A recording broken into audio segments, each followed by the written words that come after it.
సాధారణంగా అమెరికా వాళ్ళకి ఏంటంటే ఇండియన్స్ బాగుపడుతుంటే చాలా కుళ్ళిపోతూ ఉంటారు. అమెరికా వాళ్ళకి ఆంధ్ర వాళ్ళకి చాలా దగ్గర హైదరాబాద్ సంబంధం అనిపిస్తుంది నాకు. ఎందుకంటే సార్ చూడండి, మన ఆంధ్ర వాడు ఒకడు బాగుపడుతున్నాడు అంటే రెండో వాడు తట్టుకోలేడు. కొంత సమయాలు అయితే హార్ట్ అటాక్లు వచ్చేస్తాయి, లేకపోతే గ్యాస్ ప్రాబ్లం వచ్చేస్తుంది. అలాగే ట్రంప్ కూడా అలాంటి ప్రాబ్లమ్స్ వచ్చేసాయి. అందుకని అతను ఏం చెప్తున్నాడంటే స్టాప్ ది ఇండియన్స్ అంటున్నాడు.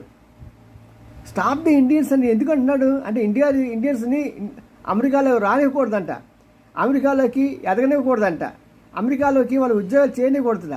కారణం ఏంటంటే $120 బిలియన్ మన భారతీయులు భారతదేశానికి పంపిస్తున్నారు. దానివల్ల చాలా అభివృద్ధి చెందుతున్నది భారతదేశం అని. ఈయన పక్కన ఉన్న మెక్సికో కూడా కేవలం $60 బిలియన్ మాత్రమే పంపిస్తున్న సమయంలో భారతదేశానికి ఇంత సొమ్ము పంపిస్తుంటే తట్టుకోలేకపోతున్నాడు.